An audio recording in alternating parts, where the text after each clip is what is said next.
Okay, so in life, there's so many people who've got different beliefs and theories about all sorts of things.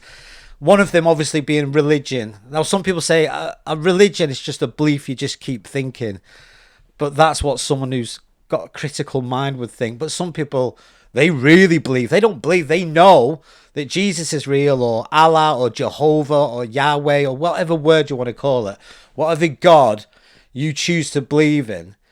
People are willing to risk their lives, sacrifice their lives, because they are convinced that there is a deity, a God, someone who's going to come and save them. Now, they might be, I don't know. If you read the Bible, apparently that's exactly what's going to happen. Jesus is going to come down, save the world. The world's run by Satan and his demons, and that's why all these terrible things are happening. But is it true?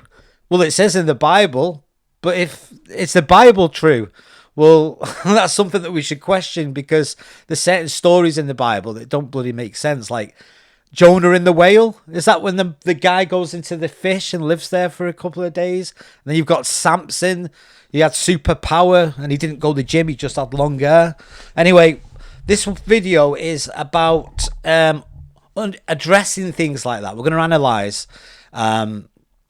religion a little bit, because we've got a guest with us today, Peter Bakker, and he's an author, and he's experienced something that you'll find very interesting. So what I want you to do is just stick around, because you're going to enjoy this. So hold on tight. This is going to get very interesting. Okay, here we go. Analyzing the news.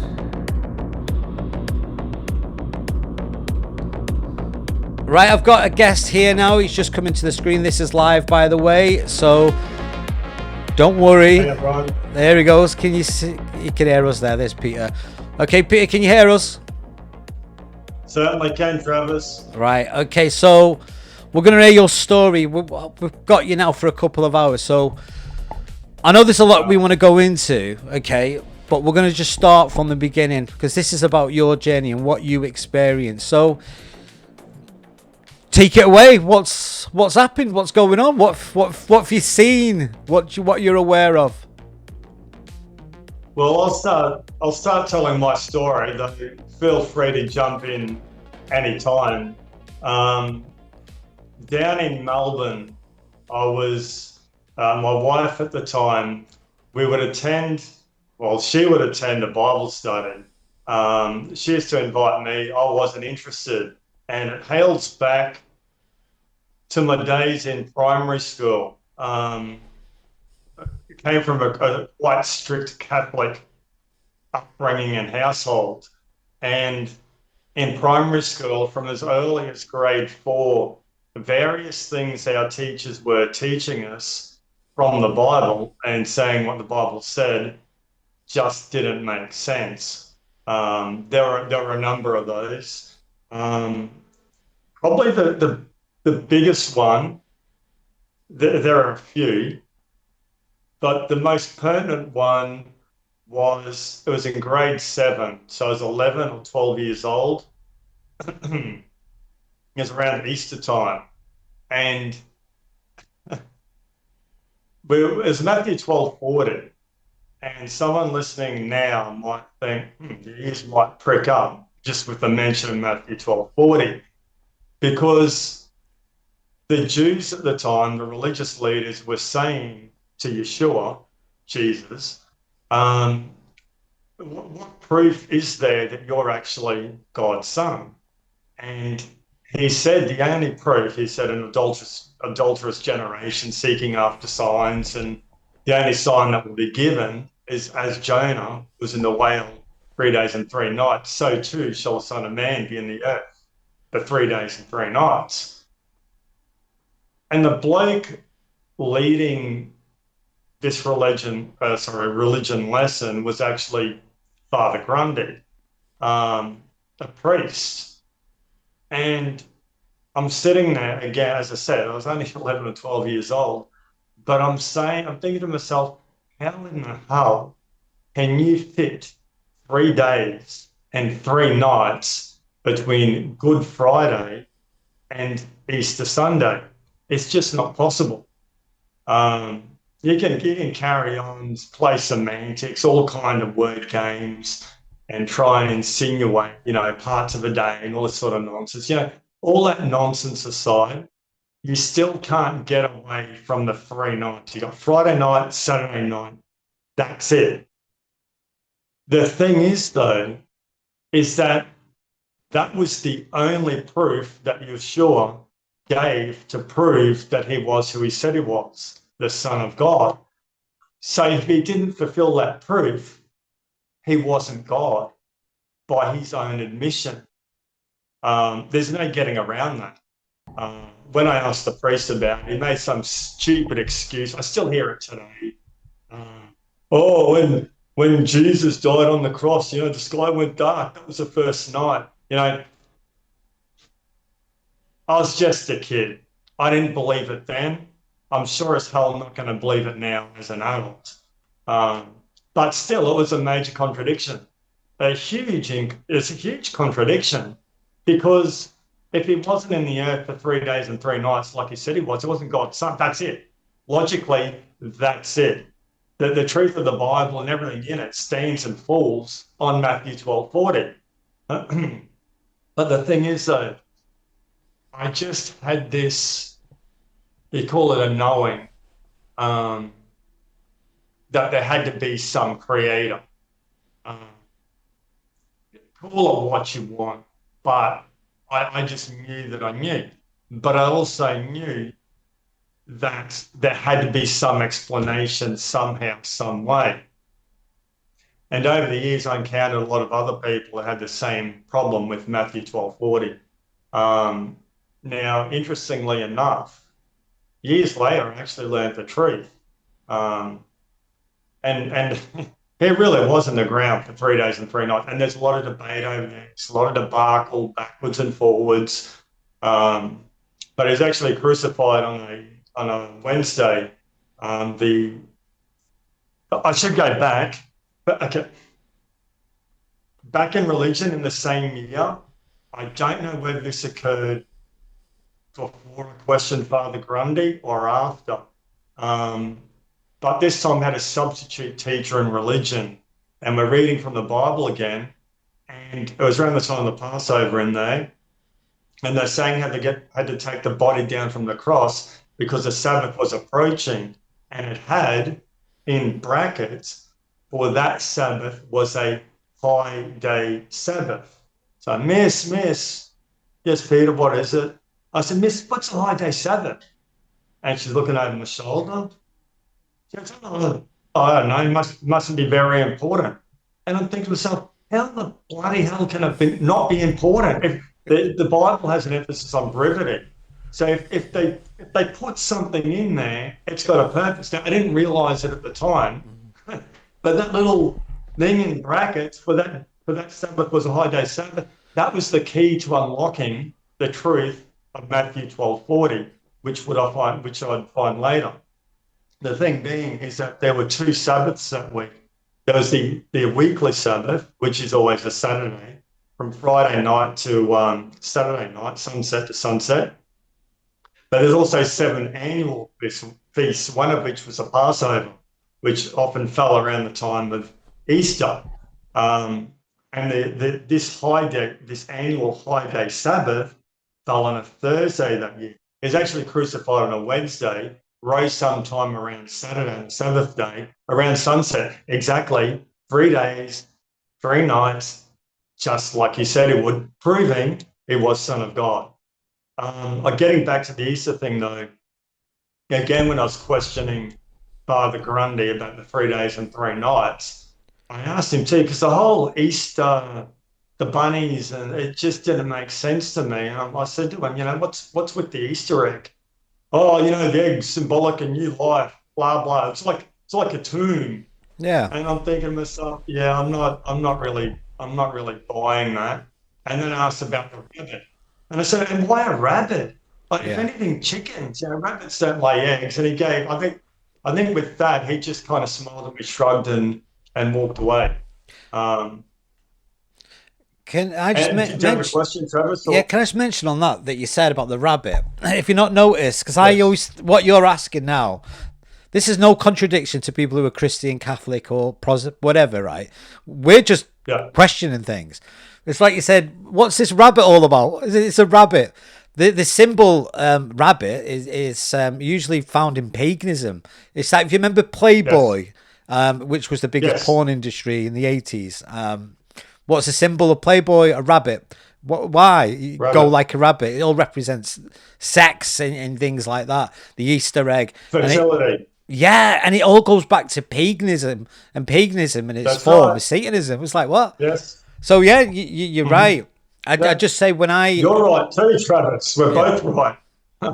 yeah And you'll get people try and put spin on it and say, "Oh, it's not pagan." It yeah is. it They is blended. It is. It is. There's no getting around it. As I said, this nonsense about tomb, new life, and the egg is like a tomb, it's new life, and all this sort of nonsense, and the rabbit. And like you said, the fact that these are ancient pagan symbols of fertility makes perfect sense. yeah It just matches. But trying to blend it with so-called Christianity, it's all nonsense. It's all yeah garbage. See, the book that I wrote is actually called "How the Bible Destroyed My Religion." Um, Now, some people get around the wrong way. They think that, I'm not religious, so to speak. As I say to them, the premise of it is I was raised Catholic, and the title is How the Bible Destroyed My Religion. In other words, Catholicism. I'm not a Catholic anymore. It doesn't mean that I don't believe in God. Now, getting back to that, it's amazing how many people say to me, "Oh, I'm not religious." Well, the fact of the matter is, every single person is religious. Every single person, whether you think you are or you're not, you are. And it's quite simply, it's like this. You really only have two choices. One is that there was a supreme intelligent being, a creator. He created the universe that we live in, put in laws to govern the universe and the creation, created things such as we know, intelligence, logic, space, time, matter, energy, uh, emotions, or an uncaused explosion, expansion of nothing, caused by nothing, produced everything. Uh, that's just absolutely ridiculous. They're the only two choices that you have. Now the thing is that both of those choices that you have, you can't prove them scientifically.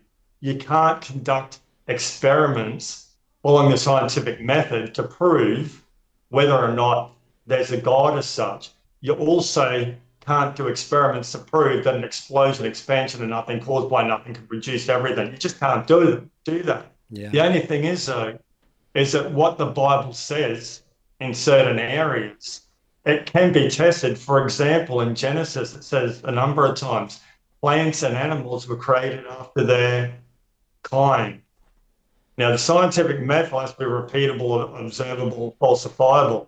You can watch dogs, all these different varieties of dogs, shapes, sizes, big, tall, small, yeah dachshund, uh, German Shepherd. They're still dogs, even though some of them look like cats. They're clearly dogs, and a dog will always give birth to a dog. And you can conduct that experiment as many times as you like. You'll never have a dog give birth to a horse or a yeah goldfish, or the dog will always produce it. Now, it might sound like I'm being facetious. I'm not. It really gets down to being this simple. So you can observe what it says in Genesis: plants, animals producing after their kind. What does evolutionism teach?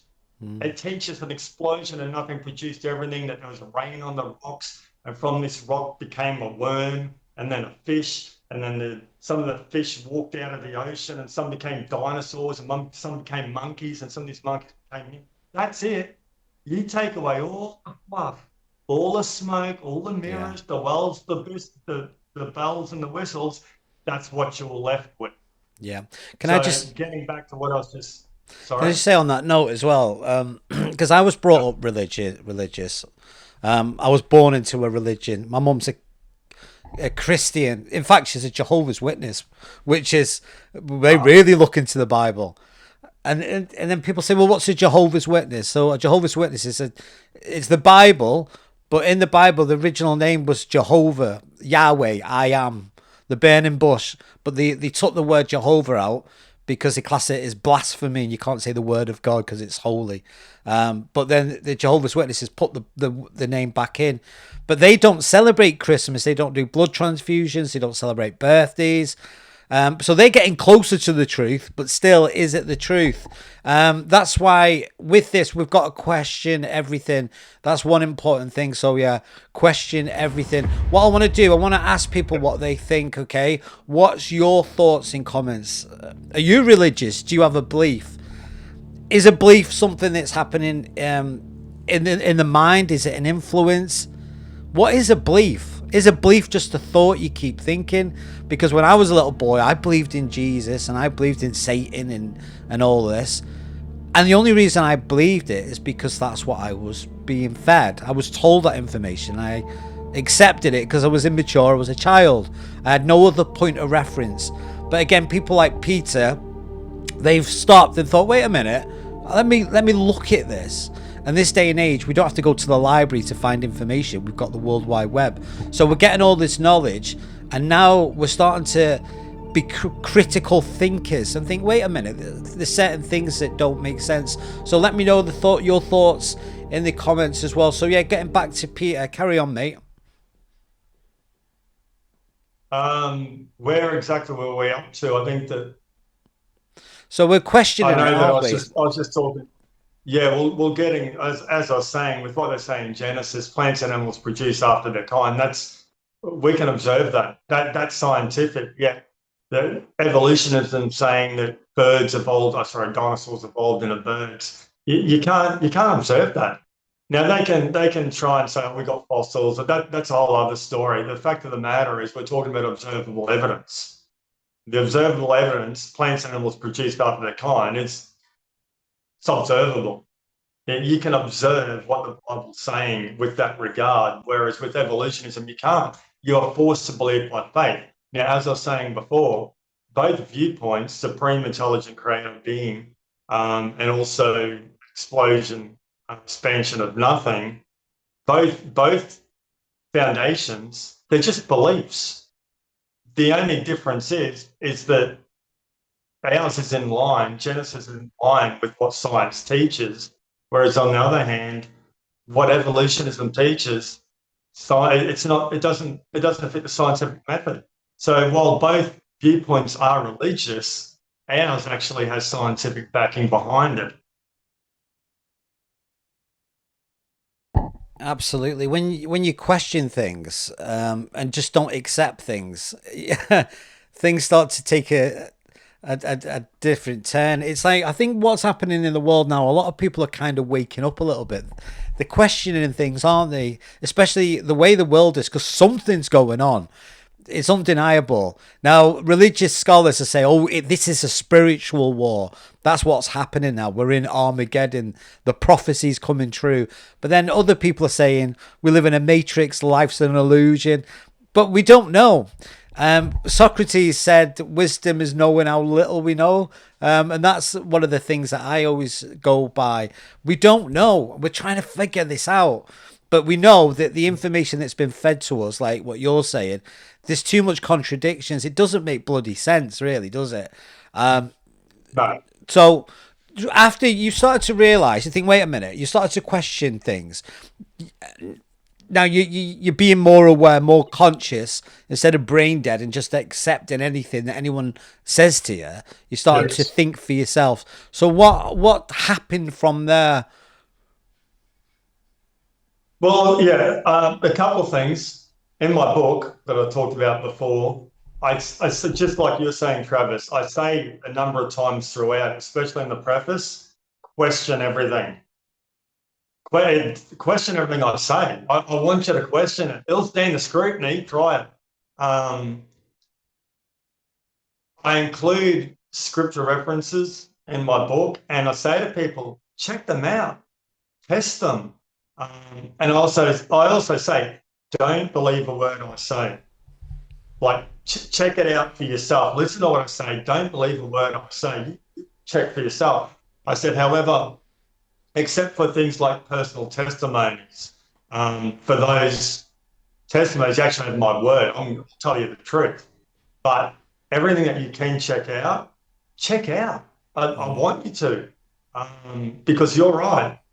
We need to question everything. Now, where this all came about was my wife at the time going to these business meetings. Sorry, it was more of a Bible study. It's on a Sunday night. But at the end of it, if there was enough time, this bloke would talk about business.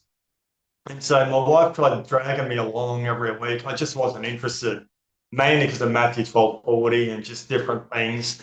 I was just kind of over the whole thing. Anyway, if there was time at the end of his Bible study, because he had a business, he'd talk about how to generate money in a business, how to make money. So occasionally I'd go kicking and screaming, just wanting to hear how to make money. Now, in this particular meeting, there's probably about 15 people, a couple of maybe Jehovah's Witnesses, a few Jews. This was Melbourne after all. A few people on the fence, charismatic, whatever. All different. There's also some bloke there from America, this pastor.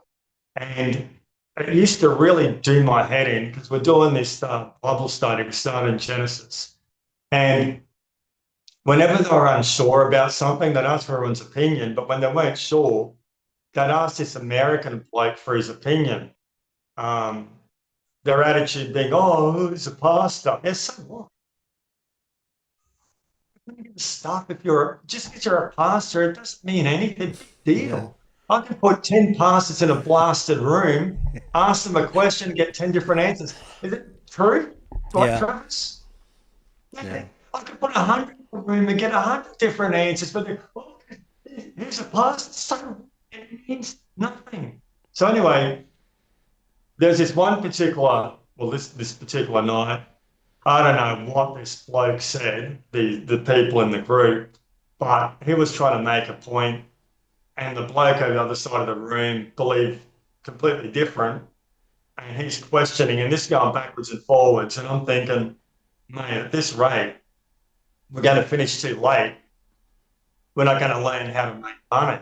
And I thought, I need to speed things up. So I looked at him and said, right, hey, you two, mate, I can see your point of view. I can see your point of view. And I can see you're both not going to see each other's point of view. So let's just agree to disagree and just move on. And the facilitator, well, he tore strips off me after that. Anyway, we're driving home. And I said to my wife at the time, I said, this is absolutely ridiculous. It's just one book. How can there be so many different interpretations?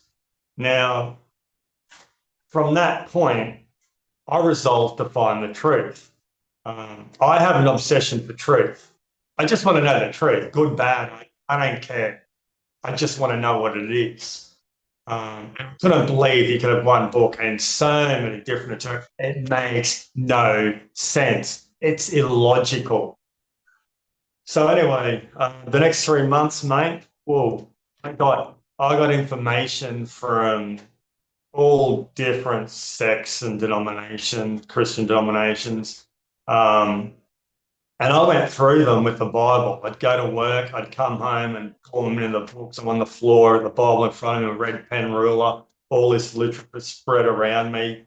And every single doctrine that these different groups put forth, I checked with the Bible. It was amazing. Like I'd read one particular doctrine and then everyone knows that. And I look in the Bible, it's actually wrong. And see, I did what most people can't do. I changed my beliefs accordingly. Most people won't do it. Then again, I'd read something else and go, there's no way that's true. I don't even need to check that. But I'd check to be consistent. I'd check and I'd find it actually was true. And again, change beliefs accordingly. Now, I did this intensively for 3 months. And what's interesting as well, where we're both talking before about questioning everything, the depth of my study, I'm this literature that these churches are putting out, I'm checking their scriptural references, and mate, you know, they'd make a claim and they'd stick some scripture next to it, and you'd look at it and you think to yourself, yeah, yeah, mate, you kind of that's a bit of a stretch. And I encountered that quite a few times. The other thing it used to do my head in as well is that when they put a scripture reference there, there's different versions of the Bible. It was never from the same version. They'd use whatever different version they liked. Obviously, if the wording sounded a bit more in line with what they were pushing, so to speak, that's what they would use. Anyway, because I'm checking these out, I'm finding mistakes. I'm looking and I'm thinking that scripture you put has absolutely nothing to do with what you're saying. So I thought there has to be a mistake. It's not even close to being a stretch. It just doesn't fit. So I'd ring them up and I'd tell them, or that they've got the wrong scripture there. There's a typo in the scriptural reference. And I distinctly remember some bloke in Brisbane um, commenting because, over the course of these 3 months, I rang him a number of times. It's all about mistakes I found in his literature.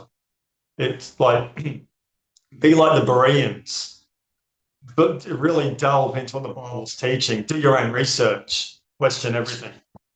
That 3 months, I learned so much. It was absolutely mind-blowing. Following that, I continued to search and look for answers, but within that 3 months, what I found out was absolutely incredible. And I'm telling you, and I can back it up and question what I'm saying, but you'll see it's true if you have an open mind and you're willing to search for the truth. Almost everything that mainstream Christianity teaches is wrong. Okay, so we're going to go on to the next level now. Okay, which is interesting. And to be honest, you're right to question it because we just get told to blind faith. If you question it, they say, "Oh, don't question the word of God." But the truth is, God didn't write the Bible, did He? Wasn't it Matthew, Luke, Mark, John, Proverbs? It was written 350 years after Jesus was born. One thing I noticed in the Bible, right, is because I Sorry, taught. Travis. One thing I read. Just on that Go on, note, mate. just on that note, the argument that God didn't write the Bible, well, he didn't. Well, you could say he actually wrote a part of it himself, the Ten Commandments. If you remember, it cuts and Yeah. stone with the finger of God. If you want to get technical, the Ten Commandments actually was written with the very hand of God. If you want to get technical, with regards to he didn't write the Bible, yeah, you can say that, but you probably heard this argument too. When I wrote my book, um, if you're going to get technical, it was the actual computer that did it. It was the instrument that recorded it, so to speak, or writing with a biro. Look at it this way: you have the creator, and you have those that physically wrote the Bible as being the instrument from the author, so to speak, if that makes sense. And all this stuff about the Gospels were written hundreds of years, hundreds of years after Yeshua died. That's garbage. It's people want to believe that. They don't like the moral accountability. It's simply not true. And there's all these so-called scholars. Oh yeah, hundreds of years. No, it's all garbage. And again, too, as I said, if you question everything, and if you're willing to look into it and really look into it with an open mind, you'll see that's not true. There's evidence that it was written. Parts of it were written within 10 years Yeah. of his death. They had a creed they used to say that was, within a few years of his death. It's clearly written down and passed around, but there's always going to be people till hundreds of years after the fact. But it's just a cop out, and while you'll have no shortage of people, so-called experts, that will come out and say that. And see the difference with me too. I don't have an axe to grind. I'm not pushing a denomination. As I said, when I first started this study, I just wanted the truth. and I was prepared to follow the truth wherever it led. Now, Yeah. this is where it led for me. I know there's other people that aren't willing to do that on both sides. I know a lot of so-called religious people that, yeah, I've told them how Christmas is pagan, the stuff we were talking about Mm. before, and they vehemently deny it. But I Mm. see the same attitude from other people. Oh, no, no, 300 years later. No, it wasn't. As I said, I didn't have an axe to grind. I just looked at it. There are people that are always going to believe that. And no matter what I say is going to change their mind. And some of those people may turn around and say, oh, I'm going to look into it and come out with it, going with an open mind. But, they probably won't. I'm No. sure you've heard of people say Lee Strobel, who's Mm. a full-on atheist, and the amount of atheists that think to themselves, everything rests on the resurrection. If we can disprove that, we've destroyed Christianity, which is true. And they've set out to destroy the resurrection. And you know what's ended up happening? They become Christians. Yeah. It's interesting, right? What I want to do, I want to find out what people think. Okay, so if you're religious and you have a belief system, let me just ask you a question. This is to the audience. Where did that belief come from? Because it came from somewhere. You didn't just wake up and suddenly have an epiphany. You got the information from somewhere. I remember saying to my mum once, I said, Mum, she went, what? I said, there's no such thing as religion, there's only influence. And she went mad because I touched a nerve. I was only like 13 at the Uh, time, but she was upset. yeah, But if I challenge my mum, and I try not to be disrespectful to her, I say, Mum, you've been following the Bible for 40 years. Can I ask you a question? And she's like, she gets nervous. I'm like, you've been studying it for 40 years. You know a lot more about the Bible than I do. I didn't say it like that. I said it politely and respectfully. And she went, yeah. I says, well, in the Bible, one of the things that it says is when God created the heavens and the earth, God said to the angels, let's make man in our image. Is that true? And she went, yeah. And we looked at the scripture, let's make man in our image. And then man was formed, Adam and all this. But if I looked at it again and it said, let's make man in our image, our is plural. That means that's not one yes, person, that's two. Why didn't God say, yes, let's make man in my image? Because I'm God. He didn't. He said, let's make man exactly. in our image. So you think, wait a Yes. minute, what does that mean? That means there's more than one God, doesn't it? Question everything. This is what we've got to do. But what are you, just that little side note, again, you know more about this than I do, but this is the things that I've picked up, Peter. But going back Well, to it, after you're starting to question things now. Now, what yeah. happened from there? Well, let's go back to what you're just talking about because that's a very valid point. Mm, Let us make man in our image, and this came up in the study that I was doing. And you're right; you're 100% right. Um, and it seems to be a glaring contradiction. And this is an area where a lot of so-called Christians will say, no, no, that's not right. The fact of the matter is that Yeshua, Jesus, to most people, um, that's when they were talking, let us make, that was the Father, that was the Son. That they were both there together. If you want to look into it, it says like First John. You look at First John. I actually talk about that in my Bible, the very first page, where I'm going through there. This might have been in grade 7. And in the beginning was a word, and the word was made flesh. And I'm, oh, who was the word? Blah, blah, blah. And you can actually see it tells you Yeshua was the word. He was there in the beginning. And the Bible actually said in First John, everything in the world and everything in it was made through, not through him, but depending which version you look at, which is something else we should get into, Bible versions, but made by him. So you're right. At the start, it talks about in our image. That was actually the Father and the Son. You know, Yeshua didn't suddenly come around when there was that human birth. That was just him being born into a human form to take on the penalty of sin. Um, what were you asking just before that? Before I did.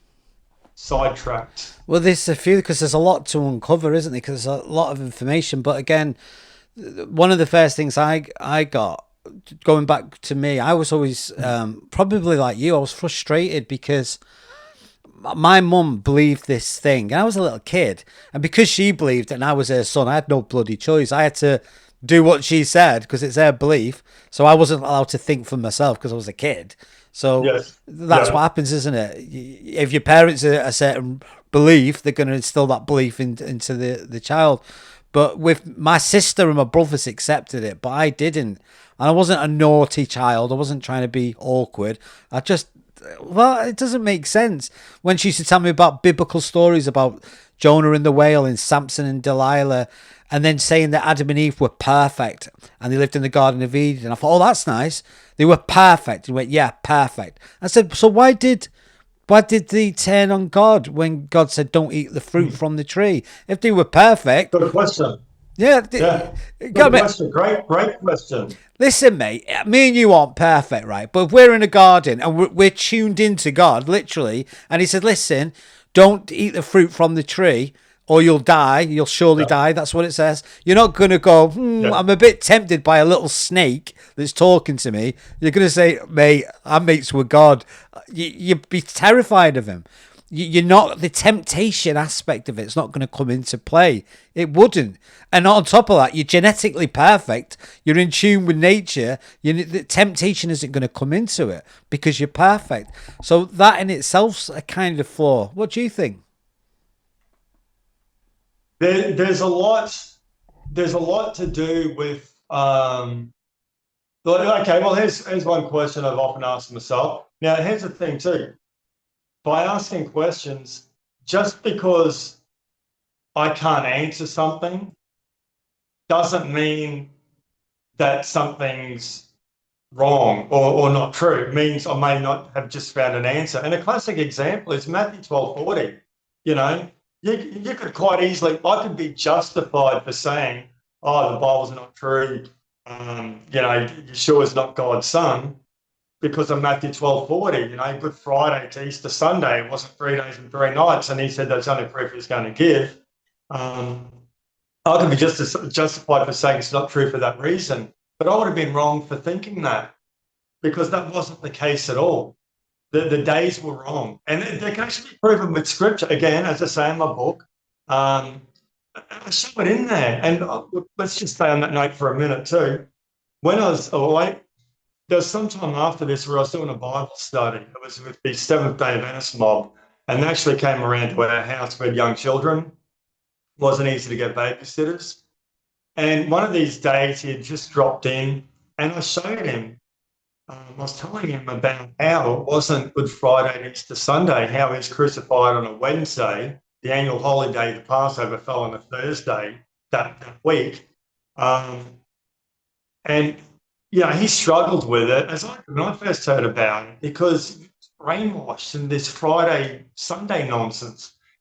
But anyway, with the information I was looking at, it actually had the scriptures there to back it up. And you can do it for yourself. And I gave it to him. I gave him this article. I said, just have a look at it. So he went away. About a week later, he came back, and I could tell there was something on his mind. He's talking to me. Finally came time for him to go. He's walking slowly down the path. I've come out and watched him go. And there was definitely something on his mind. And he got to the gate, and he sort of half turned around, hesitated. He said, oh, I read that thing you gave me. So what'd you think? And he went really quiet, and he said, he was like a deacon or something in this particular church. He said, when you've been in that position for 20 years, you have to believe what your church teaches you. And he turned, it's really sad. He turned and slowly walked away. In other words, what he was saying is, mate, you're right. I could see from the Bible itself, from the scripture references, it clearly was, as you say, but my church doesn't believe that. So I've got to believe what they believe. Rather than the Bible, I'm going to believe what they've got to believe. Now, I see that a lot. Now, the other thing too is there are people talk about contradictions in the Bible. I don't believe there's any. I just don't. Um, However, whenever I become aware of a contradiction, an alleged contradiction, I get pretty excited because what it means is that there's some information yet that hasn't been uncovered, discovered, worked out, put together, whatever the case is. And when you do, leads to a whole other meaning. And it's interesting too, because the business about the way that you can prove, one of the ways you can prove is where this annual day, this annual Sabbath day fell during that week has got to do with the spices, the anointing of the body, applying the spices before the Sabbath, resting after the Sabbath, and so on. As I said, it's a tough topic, covered in my book. Failing that, get on Google with an open mind, and you just see it for yourself. But a lot of atheists have actually used these scripture references about, they bought the spices and rested on the Sabbath, but they prepared them after the Sabbath. Well, that's a contradiction because how could you do that? We haven't bought them yet, and blah, blah, blah. Now, that's only an apparent contradiction because they themselves don't realize that there's an annual Sabbath that fell that week. They're just thinking the Sabbath day is pertaining only to the weekly Sabbath, the Saturday. It's not the case. And you'll see it for yourself. That's just one example. So whenever someone says to me contradictions, mate, it's water off a duck's back because, while it may seem like a contradiction, I'm not saying there is an answer, but I'm saying I believe there is one. Absolutely. Whether I know or not. I know you mentioned before we come on air. There's a lot more to the story. So you're questioning things, and rightfully so. You can't take things at face value. That's called stupid. No. The word stupid means senseless. But we have got senses, and we should use them. If something doesn't make sense, we don't just go, okay, we'll accept it. No, we're not being ignorant. We're questioning it. I always had trouble with this, mate, because I part of my unconscious mind is like, oh, there must be a God. There is a God. I don't know if that's because it's been programmed into me. So I decided just to lay things bare for myself so I didn't feel bad. I sort of spoke to God like you do, like pray and say, God, it's not that I don't believe in you. I just don't believe in humans because humans lie and humans written the Bible, right? They might say it was inspired by you, but lots of things we do are inspired by other people. But I just don't believe them. So what they're saying, I don't believe them. But I believe that's got nothing to do with you, God. And that sort of helped me feel a bit more comfortable because I'm not anti-God or anti-Christ. I'm anti-people because people lie. And we all know that. There's corruption, isn't there, mate? Oh, yes. Yeah. So what I want to do, I want to start focusing on something that you mentioned because you really went down the rabbit hole with this one, right? You started to question it, but then you started to, instead of just researching it, you actually stepped into different, not dimensions, but different other religious aspects, different ideas. Like one of them was occultism. Didn't you start to delve into that? And what did that look like? What happened?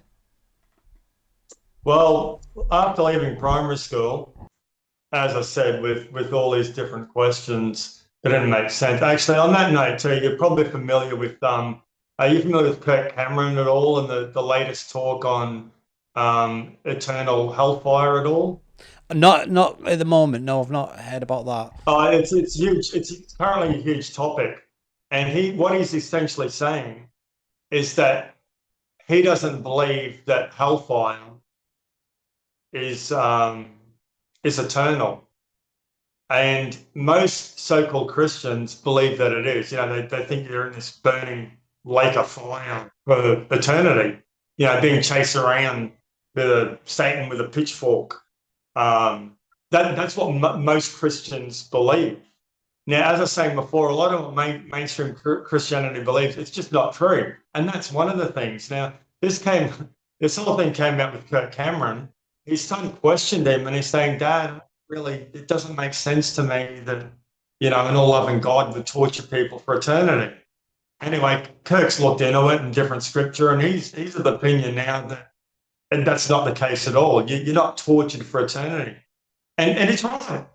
he is right. Now, what's interesting too is going back to grade 4, maybe even early as grade 3 on this particular one. I'm not sure, but let's just say grade 4. The same thing. We were learning about Hallam Brimfire. You know, from because I was only learning about God. This God that you talk about that loves everyone, and if he forgets about you for 1 second, you'll be dead. The same person would burn people forever. I said it doesn't make sense to me. Oh, but blah blah blah blah blah blah, and I just whatever she was trying to say, I couldn't even remember now because cognitive dissonance. I couldn't believe, I just could not logically accept that you could have an all-creator being that loved his creation and yet would torture someone for eternity. It Yeah. just made no It sense. doesn't. And as Judge Judy said, it doesn't make sense, it's not true. Yeah. Well, the fact that it's not true, and the Bible does show that. And now, hopefully, with Kirk, a lot of people wake up, start looking into it. He's getting a lot of backlash over this, but he's right. Um, but as you were asking, I left primary school with a lot of unanswered questions. A lot of things that didn't make sense about what we were learning. Went to high school. Now, what do you think happened in high school? Darwin's theory of Yeah. evolutionism. I got all that shoved down my throat. I remember coming home from school one day, talking about the Bible or something, and my mother had said to me, this is in grade 8, yeah, but what about the fossils? I had no answer because you probably assume that fossils take millions of years to form. That's what I used to believe. That's what we're being taught in school. I had no answer for. I got answers now. I got a lot of answers. Um, anyway, there's Darwin's theory of evolution. Nebraska man. For God's sake, mate, it's like in a grade 9 textbook, in the social studies or something like this, has this picture of this half ape, half human, with so-called wife, half ape, half human thing in the background, a camel and whatever. Supposedly this was Nebraska man, something that humans evolved from. And what they'd done is they found a tooth. And from this tooth, they had drawn this half ape, half human called a Nebraska man as proof of evolutionism. They then found out, decades later, that this tooth belonged to an extinct pig. And yet they'd said that it was a half human, half ape. But this whole thing about it. Now, that got proven as fraudulent, as a mistake. And yet here we are, 70 years later. That's in my high school textbooks, at a religious school, mind you, too, Morris Brothers in Cairns, as proof of evolutionism. It was known to be fraudulent decades earlier. What's it still doing in my blasted textbook? And if there's any proof for evolutionism, listen, why would you have these proofs in there? That's grade 9. Then we get to grade 10. Oh, now I'm on line 1 night talking to some bloke, and I'm telling them about this. He's going, oh, you're making that up. Never in textbooks that late. I'm telling the truth. And I wish to God I could find this textbook again. It's through a book hire system at the school. I'm always on the lookout, and off chance I might find it somewhere. I'm telling the truth. Nebraska man was in my grade 9 textbook. I remember staring at it and kind of a bit frantic in my mind, thinking, I'm trying to justify it with what I believed. Oh, maybe Adam and Eve were half ape. So that's some mental gymnastics. So I can remember it now. I'm getting kind of on edge thinking about it. That was definitely in my textbook. It shouldn't have been there. Then in grade 10, and I distinctly remember the cover of this science textbook. It's called Towards 2000. This is what, 1988. There's a rocket on there, blah, blah. Anyhow, they had some alleged proof of evolutionism in there, one of which was the moths, peppered moths. Look into this yourself. It's all garbage, these moths are saying, the dark coloured moths, they got that dark color from industrial pollution. And when they sat on the trunk of the tree, the birds could see them and eat them. So they evolved to become white or some nonsense. You know, even if that was true, they're still a blasted moth. They had to become something different. It's like dogs, all the different kinds of dogs. It's still the same thing. It's just a different color. Now, as it turned out, these moths didn't typically sit on a trunk anyway, on the underside of leaves, but for the sake of this so-called experiment or whatever they were doing, the photos, they actually got these moths, dead ones, and pinned them to the trunks to take photos to back up their so-called proof of evolutionism. It's all garbage. Then there was the fake embryos. Again, these embryos were faked. Human embryos were faked to look like other animal embryos. And mate, I think at the time it was proven fraudulent 150 years ago. It's 120, 150 years ago. And they are all these years later, decades later, in our books as proof of evolutionism. And it was just a fraud. He had purposely drawn these the wrong way. You're probably familiar with them. What else was there? Actually, that was interesting too, because my mother was heavily involved with Right to Life. And I distinctly remember a mate of mine turning around to me when we're looking at these so-called embryos. And again, I'm staring at them, looking for some discrepancy, not knowing they were faked. I'm trying to, in my mind, it's a bit like the Nebraska man. I'm trying to find some, but they look so similar. And my mate turned around to me and said, "See, Herbie, there's nothing wrong with abortion." Now think about what I just said, because it's significant. Now there are other frauds in that I mentioned in my book. So anyway, I didn't know they were frauds at the time. I didn't know it was all garbage. I distinctly remember walking across the quadrangle to the school library to get a copy of Darwin's Origin of Species. There were two books in the library, and it was sad. Really, we were just monkeys, Anyway, I got this book. I took it home. I thought it'd give me some answers. It didn't. I was more confused than ever. I'm thinking, what's this? It's like a politician when they waffle. That's what it was like. And I'm thinking, he hasn't really explained anything. He hasn't. The origin of species, well, he hasn't talked about the origin of species. He's just talked about, things becoming slightly different, modified cells. I mean, finch beaks, they're different shapes and sizes. Still a finch beak, still a finch. It hasn't become a different kind of bird, let alone a different kind of animal. But they'll look at these so-called finch beaks changing shape and size, and essentially what they're trying to say is, because finch beaks change shape and size, that proves that dinosaurs evolved into birds. That proves that there's an explosion and nothing, and then it rained on the rocks, and the rocks dissolved, and out of this dissolved, they got zapped with pond scum, and got zapped by lightning, and it came to life, a Frankensteinian burst cell, and then it became fish, and then became monkeys, and some came to, it's all garbage. It's nonsense. It makes no sense, and it's certainly not scientific. But you're either left with believing there's a supreme intelligent being creator who has given us moral laws to follow, or putting all that by the wayside and believing in this alleged explosion, expansion, and nothing producing everything, and you can do as you please. And most people choose that option, not because it makes sense, because it doesn't, not because it's scientific, because it's actually anti-science. They choose it because they don't want the moral accountability. That's what it comes down to. As comfortable as that may be. So anyway, as you were saying, following high school, I'm just in the wilderness, and this. We started having drinks one night, and then seances, and okay, let's, and as I said, I've been in seances before when, you're sitting in a group, hey, were you pushing the glass, but these ones that we were having this time round, no, we were getting people possessed. These entities told us how to do it.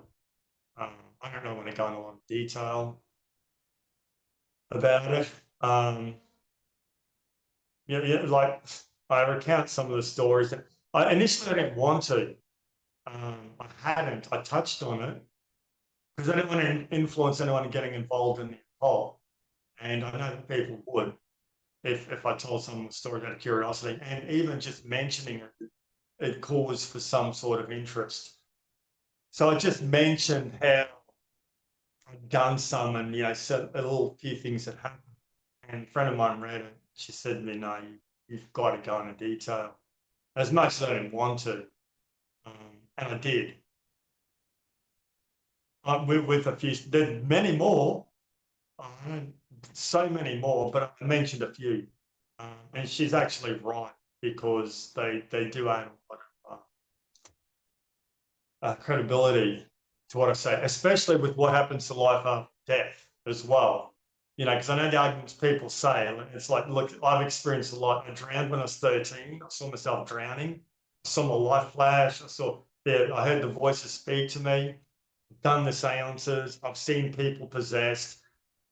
I know what I'm talking about when I'm saying what happened using the Bible. I have a pretty good idea about what happens when you die, so to speak.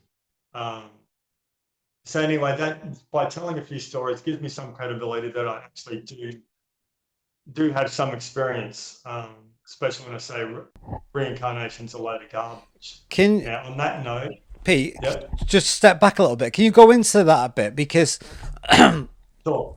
when you're saying With occultism, the yeah, when we're yeah. thinking right, demons, spirits, they always say if that world does exist and there are entities, demons, aliens, whatever you want to call them, then if this isn't, it's like polarity. If there is a darkness in the world that you're referring to, that people conjure up these demons, then there is an evil in the world, a spiritual or non-physical element to reality. Then there must be the polar opposite. There must be a God, because the Bible was saying Satan, who's a spirit, a demon, rules the world, and it warns you against meddling in seances and stuff like that. Talk about that. What did you experience? Is It's no disrespect to people who believe this, but some people think maybe someone's possessed, or maybe they're having an epileptic fit, or maybe they've got a mental condition. So there's a very thin line.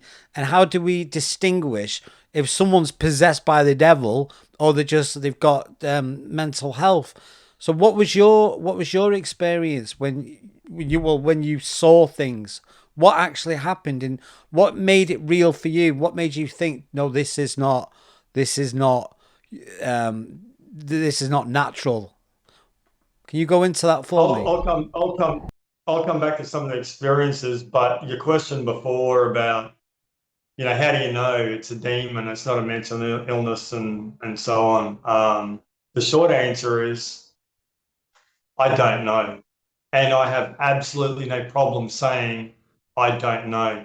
A lot of damage has been done to Christianity or anything in particular when you have someone who's coming from an attitude of knowing something and they're asked a question they don't know an answer to, so they assume an answer and they tell it.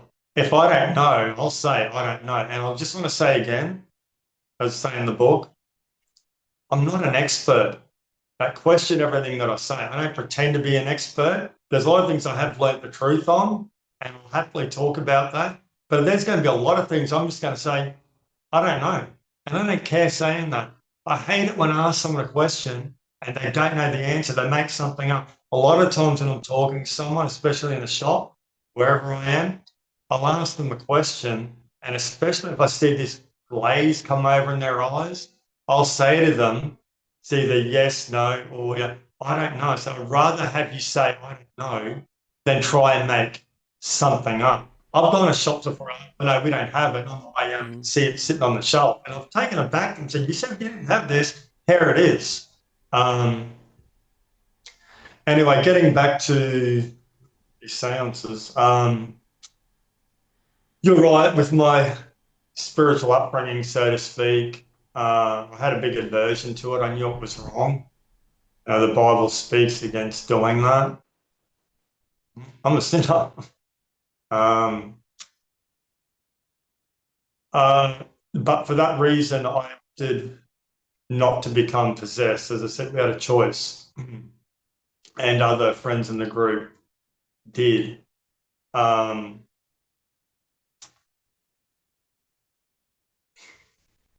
there was one particular time where this was sort of involved. Again, I talk about it here.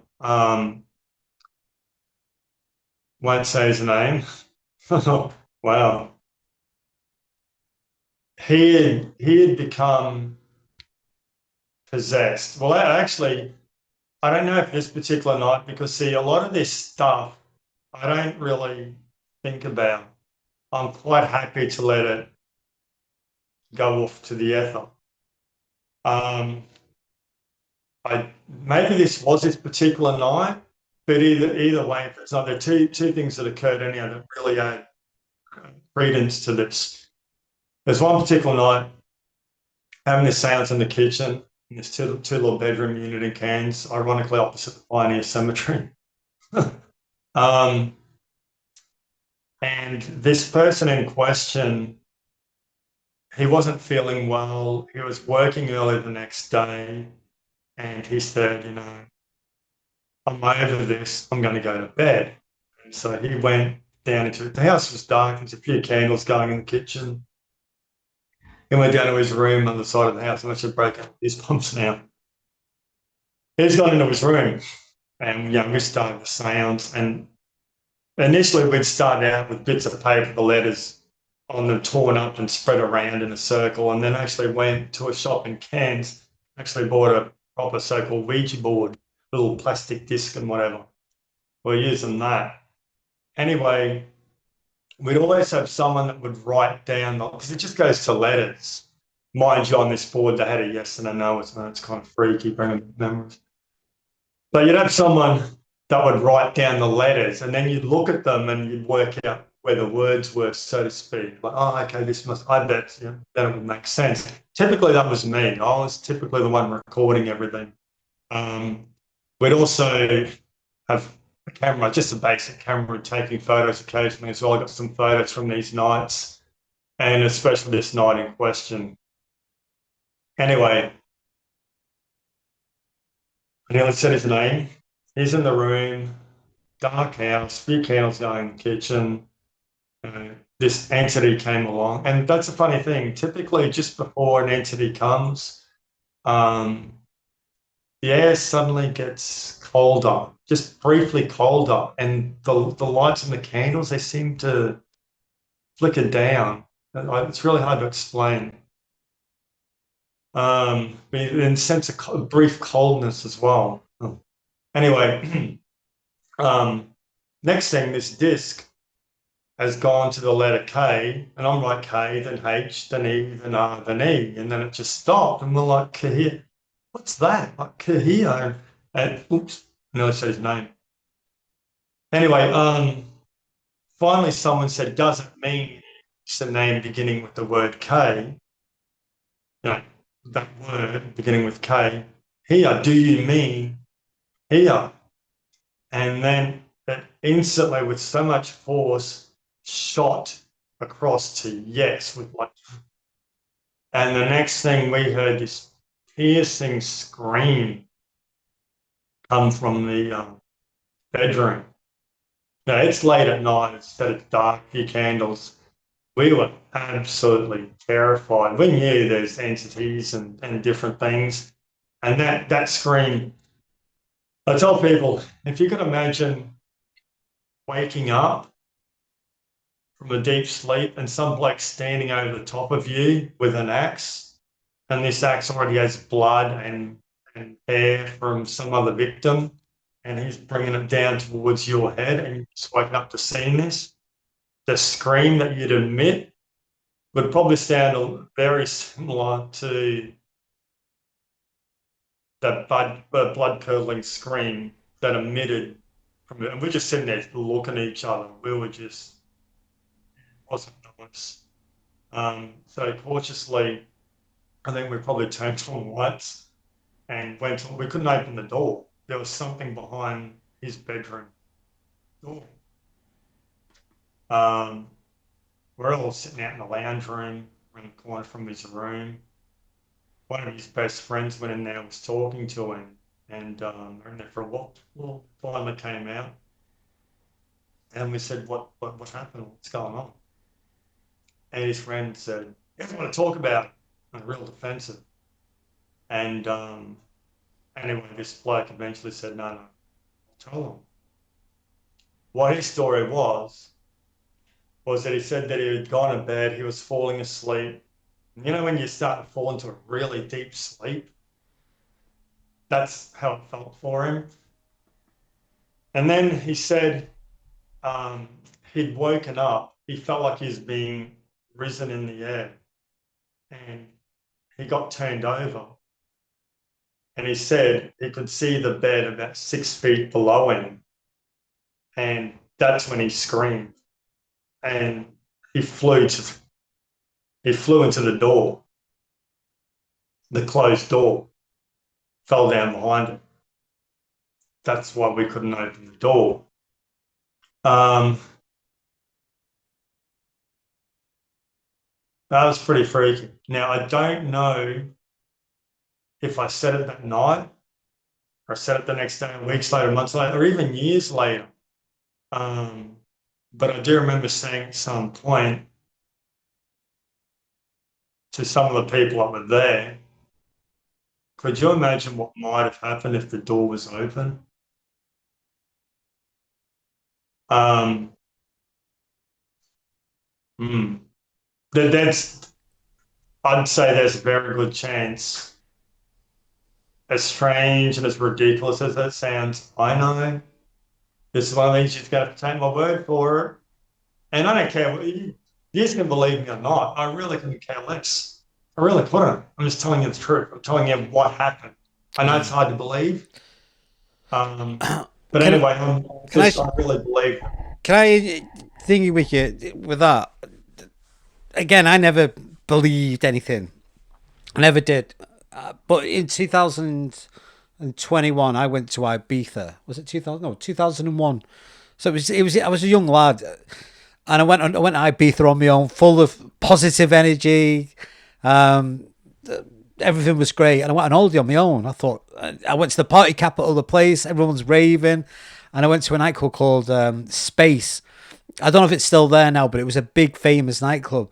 And I remember it cost something like €40 to get in, and that was what 25, 26 years ago. Well, And to buy a drink was like €10, which is, you're in Australia, that's what, about $10 basically. It's ridiculous. uh, And that was for a probably bottle of more. water, actually. For a bottle of water, it was $10. Can you imagine that? So I'm in this club and there's thousands of people and it was brilliant, right? I was loving it. I'm a young lad and there's loads of women and it's great. Everyone's dancing. But a lot of people were on drugs. I wasn't, right? I didn't need drugs. I was happy, right? But this party, this nightclub went on from 12 in the afternoon for 3 days. And everyone's raving, dancing. The DJ, Carl Cox, famous DJs are there. It was like a big show. It was amazing.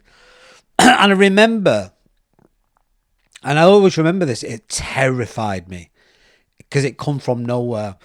Everyone's crushed like that. They're all dancing. They've all got their hands in the air, like to the energy of the bass. And this bass line is permeating through your body. It's like trance music because it's a nightclub.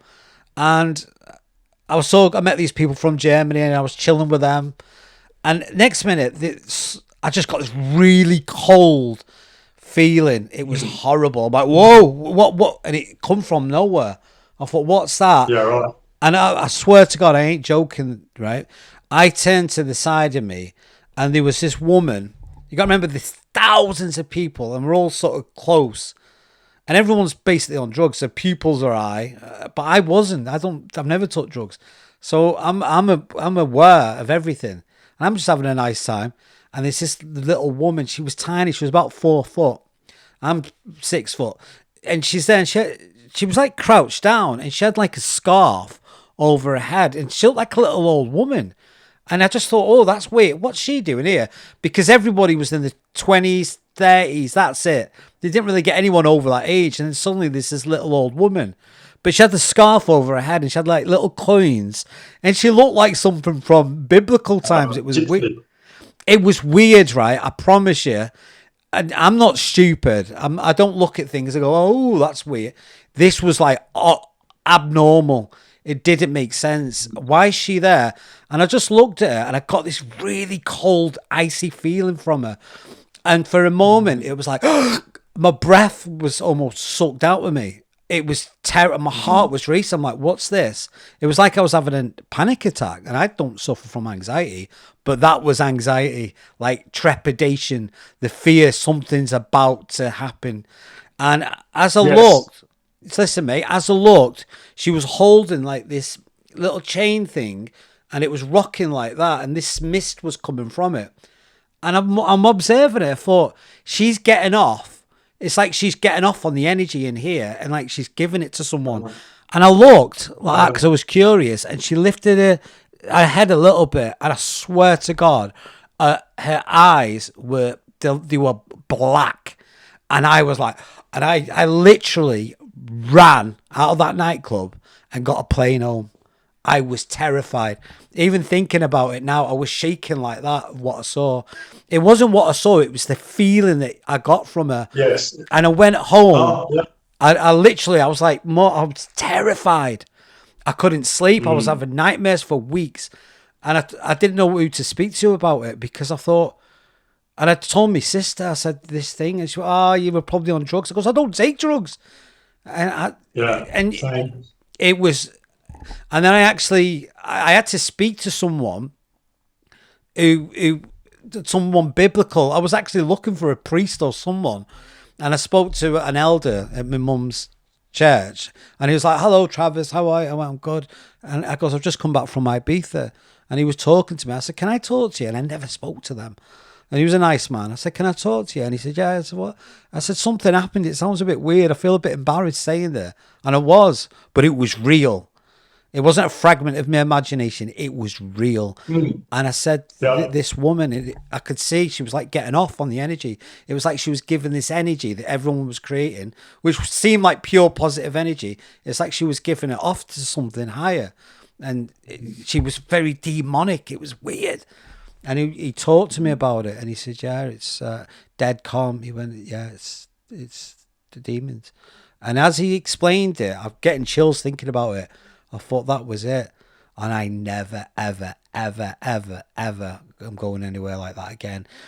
And I'm not saying God's real or the Bible or anything, but she was demonic and she was definitely doing something. So I knew then that there's another side to this world, right? This reality, this entities or humans Yes. who were tapped into this demonic force. Even I had to try and block out my mind. It traumatized me. I was terrified for literally, it probably lasted months. It took me a long time to talk about. I can talk about it now, but as I can still sort of feel that feeling. Oh, it was horrible. And then I thought, oh my God, there is something, there is a different reality here. But again, I need to know what it is because I know that part of it's real. So going back to what you said, you saw something. You're not bullcrapping, mate. You're telling the truth, right? And there'll be people in I'll tell you my... more stories. Go on, mate. You want to hear some more stories? Yeah. Yeah, absolutely. Let's get the truth out. Yeah, well, again, too, this particular one, and involves two people. Again, too, I don't know if it was from the same night. It might have happened earlier in the night, which kind of makes sense because the same bloke, his eyes burnt. Anyway, whether it's the same night or not is irrelevant to we had so many, it's not funny. And almost everyone that I've done this with now, they just don't talk to us about it. And I don't like really talking, but there's the time and place. Unfortunately, this is one of those times and places. Anyway, one thing about these entities, they seem to get dates wrong. If that means anything. I'm going to jump around a bit. The bloke I was talking about before, he had supposedly a spirit guide who was apparently a Cherokee Indian. And the funny thing is, whenever this bloke got possessed by this so-called Cherokee Indian, his voice became very kind of soft and feminine and mystical even. And if you heard him speak, like he's kind of rough as guts in a way, um, typically. What's more, and this is kind of strange, I'm sure you'll probably get what I'm trying to say. It's almost like his appearance changed. I'm not saying that he looked like a Sheila and he suddenly got long hair. I don't really know how to explain it other than you could kind of see there was something else. Um, and he seemed to have quite an affinity with this so-called spirit. Now, at the time, I was working on a small cruise ship operating out of Cairns. I was first year apprentice chef. We'd work 2 weeks on, 1 week off. And there was this one night where we'd had this seance, and when this bloke got possessed, one of my friends had asked this so-called spirit, him, and said, listen, this bloke, he's been a bit upset lately. What's going on? And the same bloke answered back, supposedly the spirit through him, said that his grandmother had cancer, I think. Someone had cancer. I think his grandmother had cancer and he's really upset. Or was it that she was just really sick and he didn't know? Again, too, like I said, the reason a lot of this stuff's hazy is I haven't brought it to mind because I don't want to bring it to mind. Some good cancer and the tall and the short of it was that I think maybe I'd come back from a cruise once and he had said, or someone had said about, oh, look, I've just found out the problem was my grandmother's got cancer. And one of the friends had said, yeah, we already know. And he said, well, what are you talking about? So, well, what was her name? That's weird. See, that's weird. The name of this so-called Cherokee Indian was Alex. Pretty certain it was Alex. It's weird. Anyway, had told us that she had cancer. So he wasn't real happy about that. So you should have told us. But now this particular night, one of our friends had become possessed on purpose. Now apparently this bloke that is possessed by he's saying how he had spelt out that he had some guilt and he wanted to show him killing, like all the letters, and then I put the word, like I put the lines, I put some words here and said show me killing. I'm like, show me killing, what are you talking about? Anyway, we got this bloke possessed. What we used to, the blindfold was a tea towel, brown tea towel. He's put it on,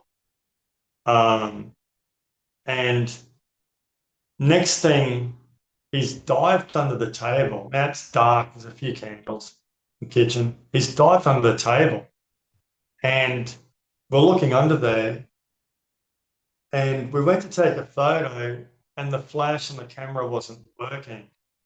And so I said to someone, turn the light on. I said, sure? I said, yeah, well, what difference does it make? Just turn the light on. But keep that in mind because that's relevant. Turn the light on so we could take photos. Because this bloke's he dived under the table. He's blindfolded. He's dived under the table.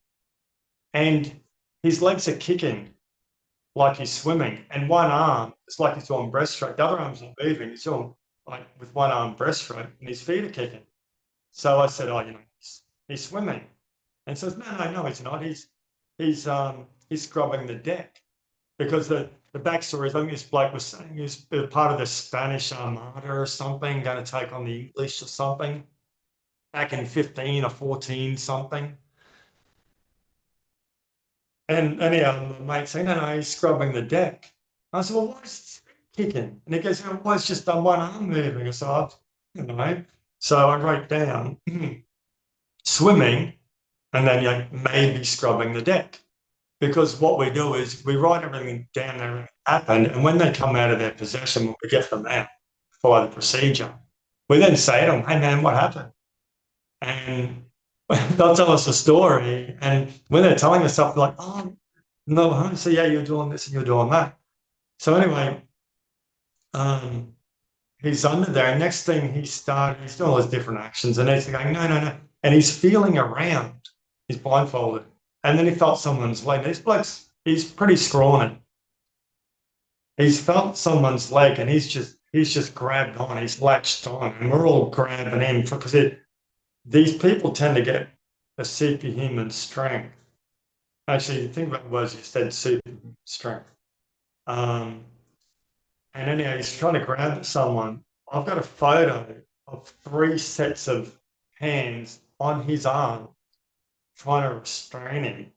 And normally what we do is hold hands and say once, I won't say what we say, but we say this thing to bring them out of possession. And this thing was just chaotic.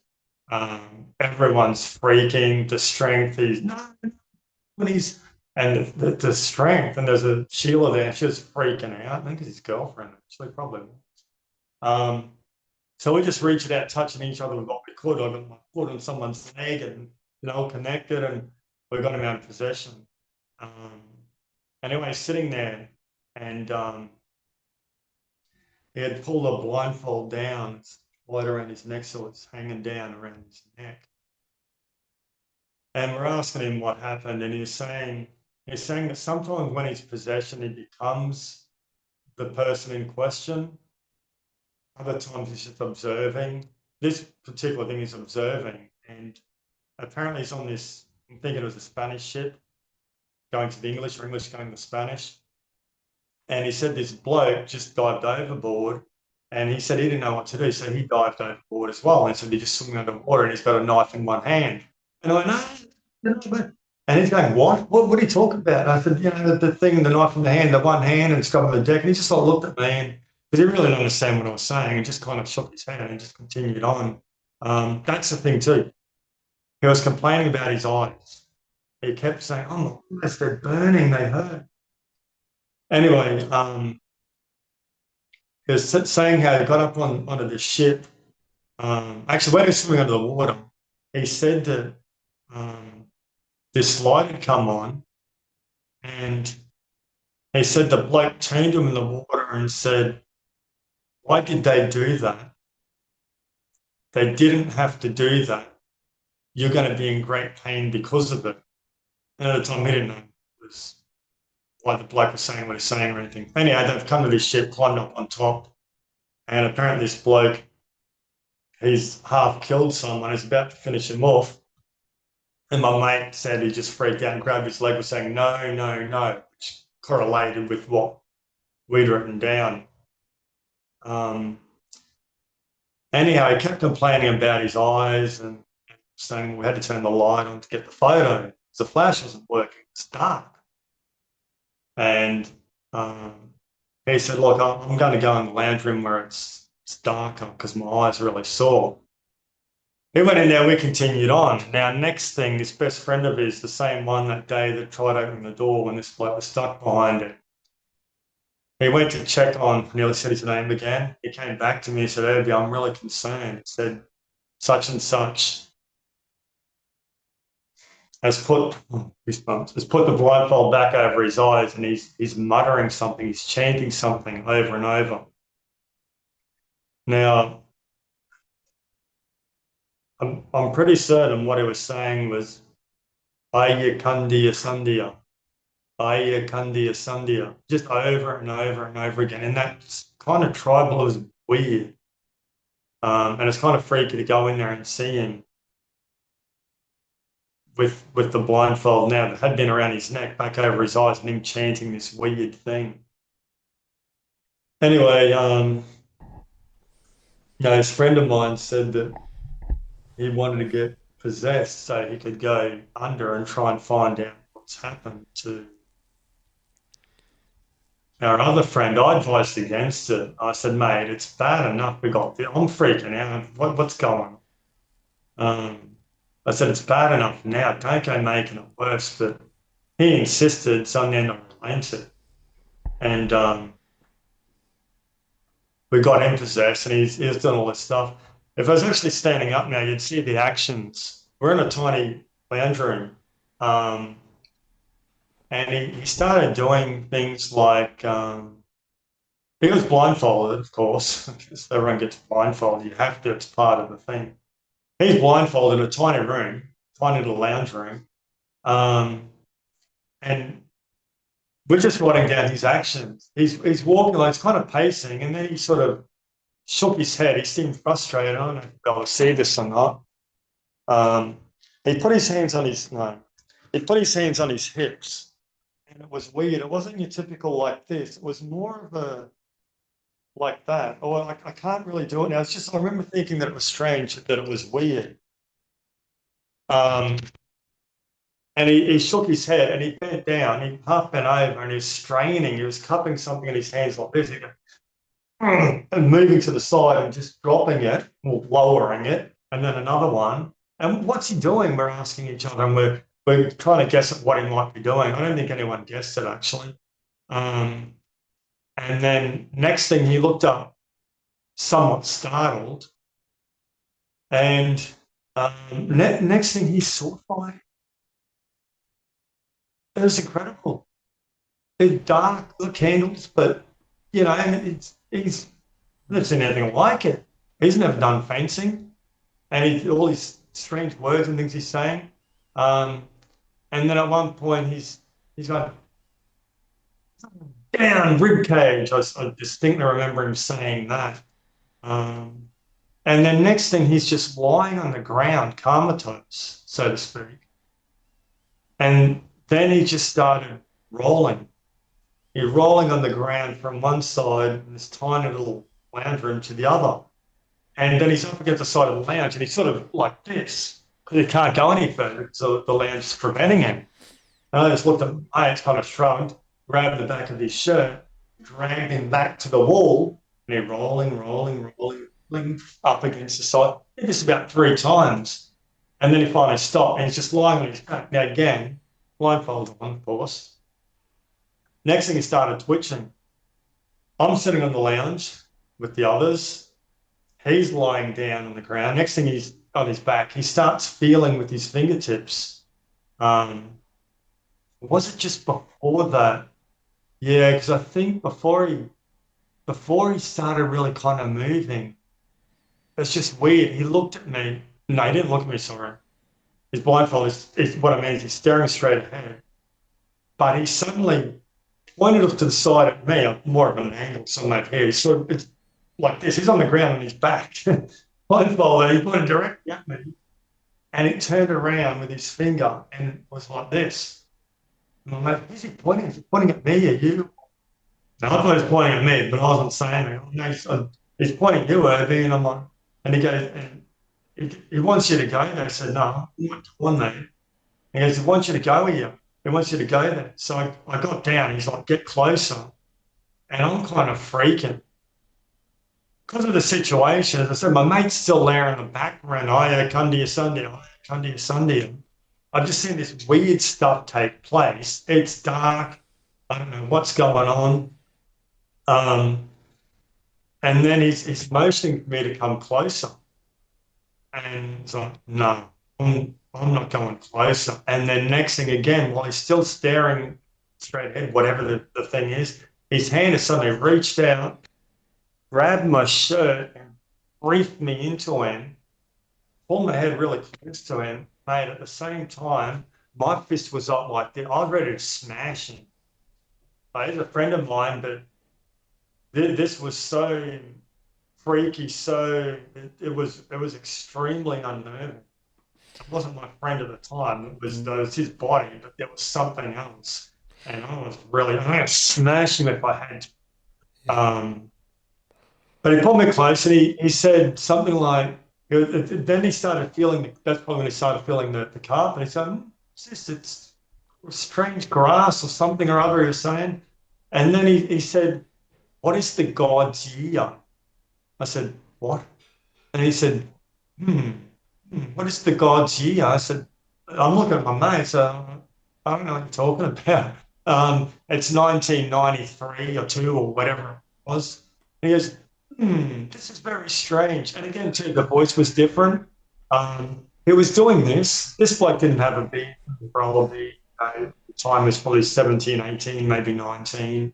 But he was doing this as if he had a goatee. Um, the voice was different to this person. Now, this person, my mate, he's not very articulate. Keep that in mind because this entity was using words and manner of speech that are completely foreign. And this there's no way this bloke could act it or pull it off. The way he's sword fighting alone in the dark, blindfold. Um, this wasn't my. I said his name. This wasn't him. This bloke. My mate was a flying rocker, and this was something completely different. And yeah, he said, "Oh yeah, this is strange." And then someone said, "What happened to?" And I said his name. What happened to such and such? And that's when he's like, "Hmm, it's very strange.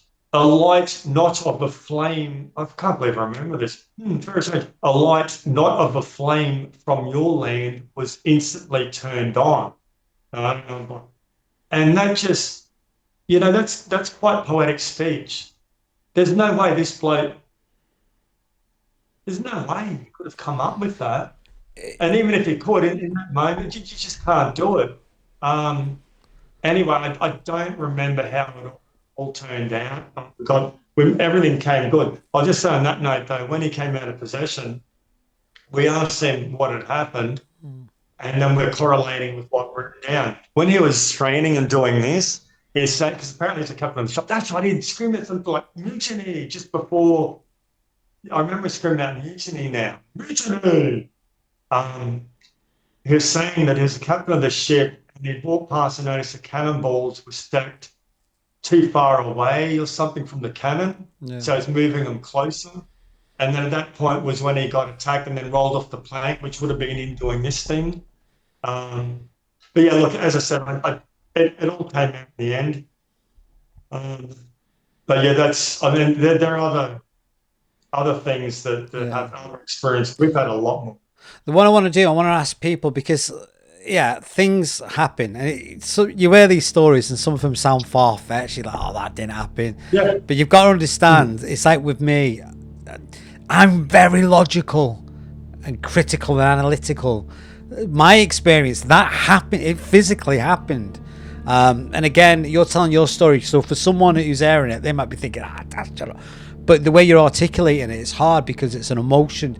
If you've experienced it, which is a kind of trauma, it's hard to just say, oh, well, this happened, because it's hard to get the words out because it's terrifying. I want to ask people at home, have you ever had experiences that are odd? You know if it's off. You know when something doesn't sit right, like this doesn't make sense. This is a bit phenomenal. This is very odd. You can't make sense of it. If you've got anything like that, if you had an experience like that, put your comments in because I want to hear it. We've only got 5 more minutes left of the show. Obviously, Peter's got a book out. It's going to go into a lot of depth. We can't cover it all in this short period of time, but this gets deep. And like I said, we're just touching the surface at the moment. But in the book that he's got, we go deeper into it. But again, I want to know what you think.